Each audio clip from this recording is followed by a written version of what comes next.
This law prohibits an employer, a property owner, or any defendant, as we are called, to have our day in court.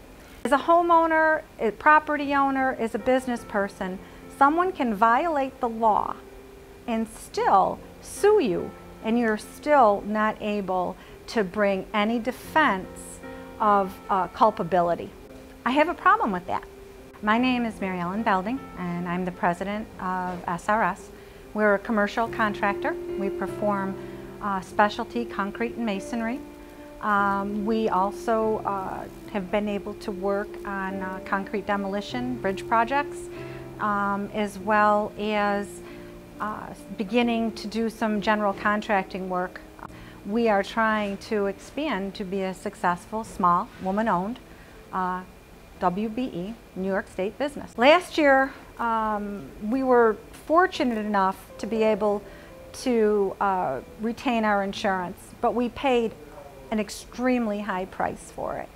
And in doing so, that impacted our business. It almost put me out of business. I mortgaged my house, took out loans, and with hopes that we would have the business to cover the cost. What we never expected is not being able to get any insurance at all.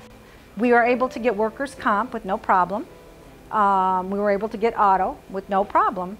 But because of the impact of the 240 on general liability, there was no market available to us. We went through, we're working with a broker, we're working with a new broker this year who's been great, very good, very knowledgeable of the construction industry. And all of a sudden we kind of get a bombshell right before the renewal. There's not any carriers out there. There's nobody that wants to quote it. And you know, Muriel and I are both looking at each other like, what's going on? This is an insurance renewal. What's happening? Why can't we get insurance? And the main reason is that because of the 240.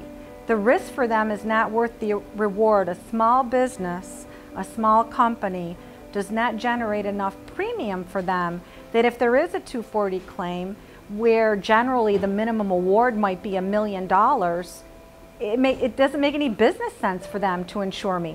Not that I did anything wrong, not that we had any claims, not that I wasn't capable, but they have a responsibility to their organization to be financially sound as well as I do.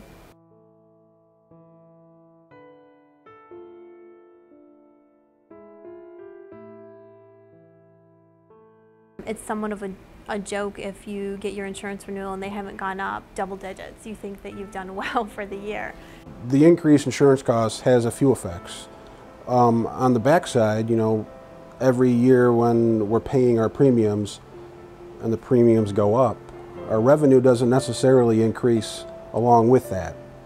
So at the end of the year, or maybe next year, we're planning on, for instance, a $200,000 premium, and oh, it's gone up this year, and maybe it's $300,000 this year, and we have to absorb that cost. You can't raise your prices or your bids by that same amount of insurance because owners aren't going to pay that. GCs aren't going to pay that. That's your cost of insurance. So what you have to do is make up for that some other way. And what do? You take it out of the bottom line so the company takes a hit. It's a punishment to contractors, it's a punishment to small business, it's a punishment to homeowners, and quite frankly, it's a punishment to every taxpayer in the state of New York. Our costs of construction are 25% higher than any other state. The employers have no ability to present the case of what really happened or their perspective of what happened and have, you know, a jury decide what's appropriate. That's taken away. And without that, how can we say it's a fair and equitable system?